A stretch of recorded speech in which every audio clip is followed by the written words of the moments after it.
హిందూ బంధువులందరమే గుండెల నిండా బాధతోటి ఈ సాదిక్ ఖాన్ ఏదైతే విధవ ఉన్నాడో ఒక హిందూ కుటుంబాన్ని ఆత్మహత్య చేసేంతగా క్రూరంగా హింసించడం వల్ల వాళ్ళందరూ ఆత్మహత్య చేసుకున్నారు.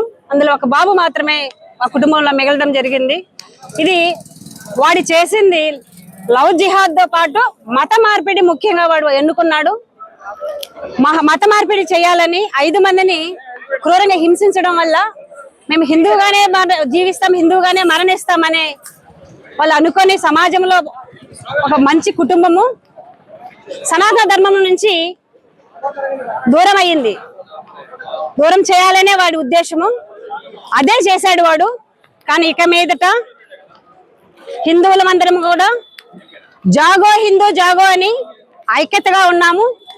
ఎవరైనా హిందువుల్ని మత మార్పిడి చేయాలి, లవ్ జిహాద్ చేయాలి అనుకుంటే ఖబర్దార్ వాళ్ళకి చెప్తున్నా, మిమ్మల్ని కూడా మీరు ఏదైతే హింసకు పాల్పడుతున్నారో హిందువులు అనుకున్నారంటే వాళ్ళు గాని ఒక్కసారి మనసులోకి వచ్చిందంటే మీరు చాలరు, ఏం లేకుండా నామరూపాలు లేకుండా చేసేస్తాం. ఇది ఖచ్చితం. ఎంత అమానుషం అంటే పాపం వాళ్ళు మతం మారాలని చెప్పేసి గొడవ చేసి ప్రెజర్ చేస్తే తట్టుకోలేక వాళ్ళు గోదావరిలో దూకి వాళ్ళ తనువులు చాలించాల్సిన పరిస్థితి.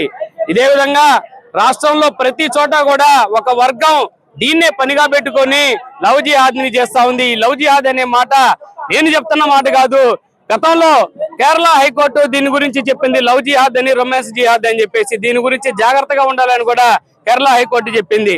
ఈ విషయం మీద అవగాహన కల్పించడానికి, అలాగే ఏదైతే లోకరాజు కుటుంబం లవ్ జిహాద్ చేశాడో ఆ సాదిక్ ఖాన్ కి అతన్ని కఠినంగా శిక్షించాలనే ఉద్దేశంతో గవర్నమెంట్ ని మనం డిమాండ్ చేస్తూ ఇవాళ ఇక్కడ శివాజీ సెంటర్ లో నిరసన కార్యక్రమం మనం చేశాం. ఈ నిరసన కార్యక్రమానికి వందల సంఖ్యలో మహిళలు వచ్చారు. వాళ్ళ బాధని వెళ్ళగక్కున్నారు.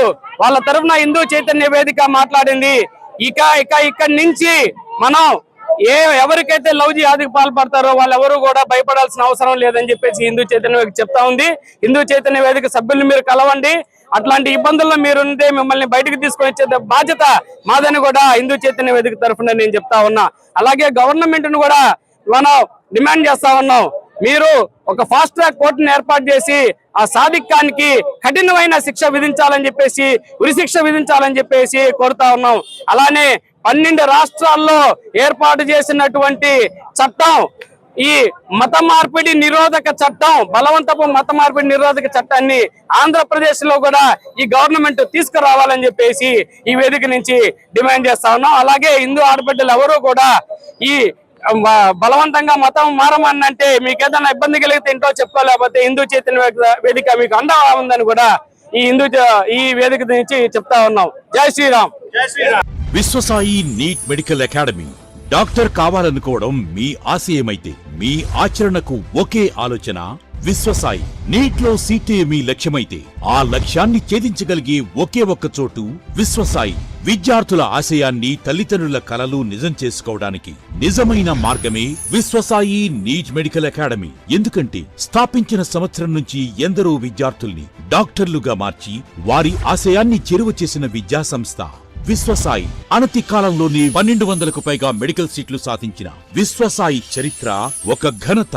అపార అనుభవజ్ఞులైన డైరెక్టర్స్, అత్యుత్తమమైన ఫ్యాకల్టీ, అత్యున్నత ప్రమాణాలతో కూడిన విద్యాబోధన, ప్రణాళికాబద్ధమైన స్టడీ మెటీరియల్స్, ఎటువంటి ఒత్తిడి లేకుండా స్ట్రెస్ ఫ్రీ ఎడ్యుకేషన్ అందిస్తున్న సంస్థ విశ్వసాయి నీట్ మెడికల్ అకాడమీ. అందుకే నీట్ లో సీట్ సాధించాలంటే the one and only choice Viswasai NEET medical academy. 2027 NEET long term అడ్మిషన్లు ప్రారంభమైనవి. సంప్రదించండి Viswasai NEET medical academy, Nellore, Tirupati.